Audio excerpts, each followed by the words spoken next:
Hello, आज चाहिँ हामी कीर्तिपुर जान लागेको रनिङमा।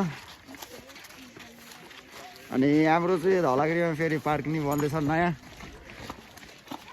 अलि महिनापछि बनेपछि भिजिट गर्न आउन सक्नुहुन्छ।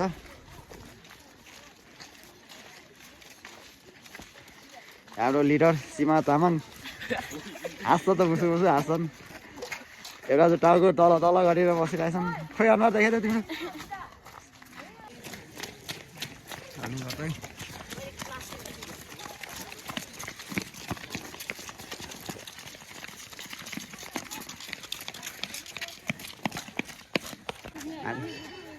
हामी चाहिँ विष्णुदेवी मन्दिर छिर्दै विष्णुदेवी मन्दिर दर्शन गर्दै हामी कीर्तिपुरतिर लाग्ने।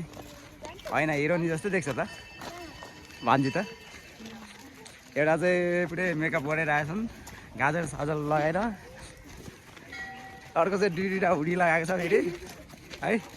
खोइ देखाएको त हुडी कपाल। हाम्रो यहाँ विष्णुदेवी पनि ट्रेनिङ हुन्छ इभिनिङमा।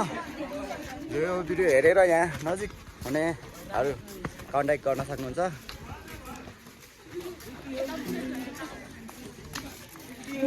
यो मुख नधोयो क्या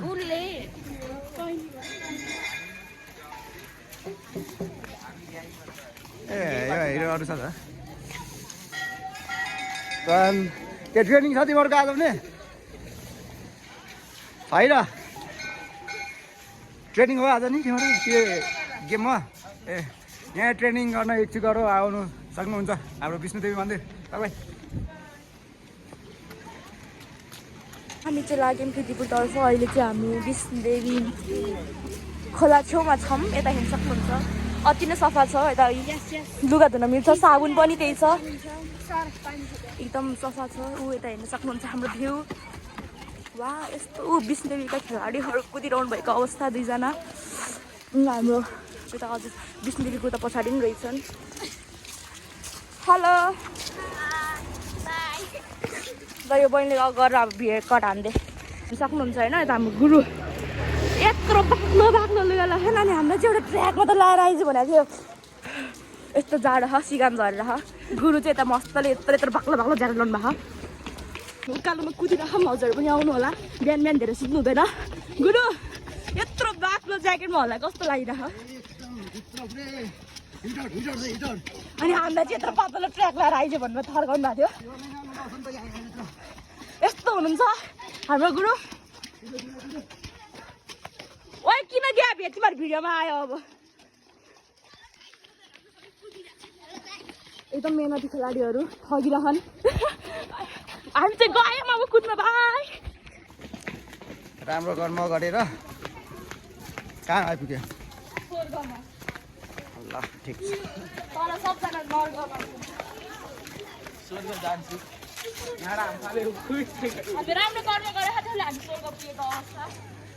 लास्ट टाइममा धुमै धुमा होला है आगो बालेर।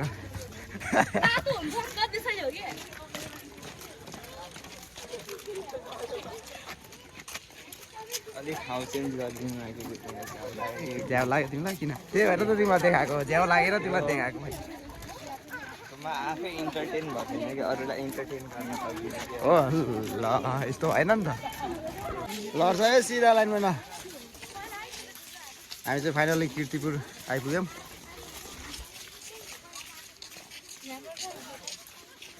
यहाँबाट अब खोलातिर पौडी खेल्न जानु लाग्यो। हिउँ हो हिउँ हिउँ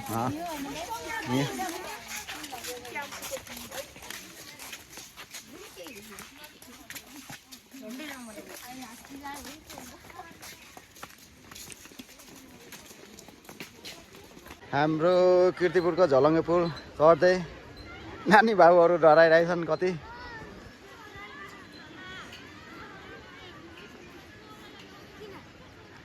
पुरै उतैसम्म नरोक है, जाउँ न त उतै होल राख।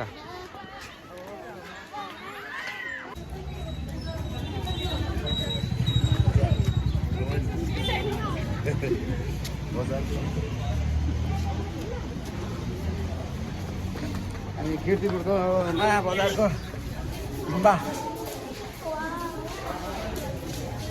दामी छ होइन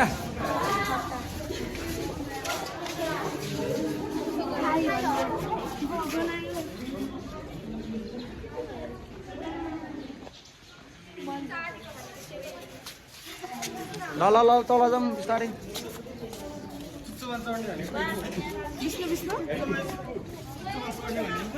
ए के हो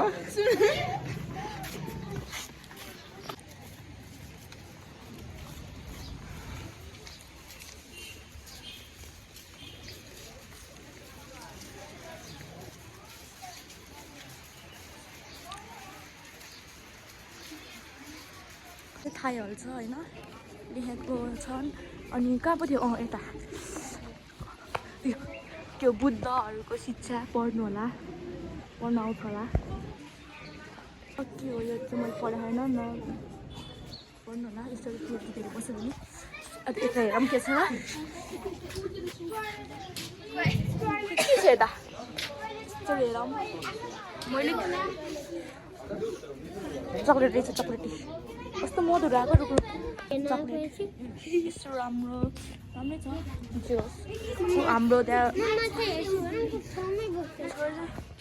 यो खोइ कुन भगवान् हुन् बुद्ध भगवान् होला बुद्ध भगवान् हो अन्त चुरो खान पाउँदैन हामीले खाँदैनौँ होइन हाम्रो ज्ञानी बच्चा हो के हो घन्टी हो थाहा छैन हामीलाई मजाको घन्टी यता रहेछ हजुरहरू पनि आउन सक्नुहुन्छ यो कृतिपुरमा एकदम राम्रो छ ठाउँ ए सरी वेलकम छ सबैलाई त्यही मस्तले खाइरहनु भएको छन् एक्सर्साइज गर्ने ठाउँ बसेर खाइरहन् अब यसरी नै घर छ ऊ चाहिँ है एक्सर्साइज गर्दै खाइरह यतातिर उता खाना सेसन छ उता पनि छ उता घाम ताप्दै खाइरहेको छ कति आरामले उनीहरू हाम्रो त गुरु हुनुहुन्छ मैले मात्र खाएको छैन किनकि म एकदम हेल्दी फुड खाने मान्छे परेँ नि त उनी त्यहाँ छन् यता छन् दुईजना त्यो पसलको आज धेरै नै बोनी भएको अघिदेखि खाएको यो फर्स्टमा आन्छ यिनीहरू मस्त हुनुपर्छ कि यतापट्टि मस्तले घाम ताप्दै ओइ भाइ त टेबल प्लेयर भयो त्यस्तो डिसिप्लिन छैन यता यता दुईजना छन् सेयरिङ इज केयरिङ 10 मिनट छैन अरे अनि यस्तो राम्रो हेर ठाउँ वा यो चाहिँ नविराजको ठाउँ हो म जस्तो हुनुपर्छ मैले छुको पनि छैन केही यस्तो हेल्दी मान्छे हाम्रो गुरु उता हुनुहुन्छ गुरु पनि खाइसक्नु भएछ आई थिङ्क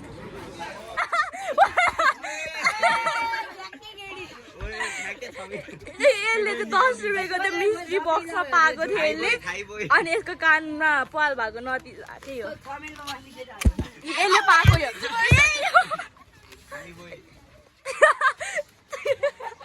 यो भाइको रुम न सुन न अहिले त यो बिरिन हाल्दैछ यो भाइको नाकले फुट्छ कि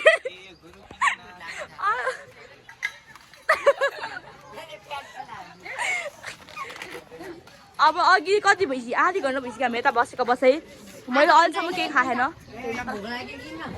गुरु अघिसम्म गफमै व्यस्त हुनुहुन्छ अनि यो किन ठाउँ यता फुटबल खेल्न आउनु हजुर खुट्टा गाडिन्छ यस्तो राम्रो वा यता चाहिँ कति ठग्दो रहेछ भनेको 50 रुपियाँको पराठो बिस्कुटलाई 60 लियो तर मैले किने होइन सीमा कहाँ छ कता भित्र छ उसले किनेको थियो है मैले होइन आइ एम हेल्दी पर्सन यता चाहिँ एकदम रमाइलो भइरहेको छैन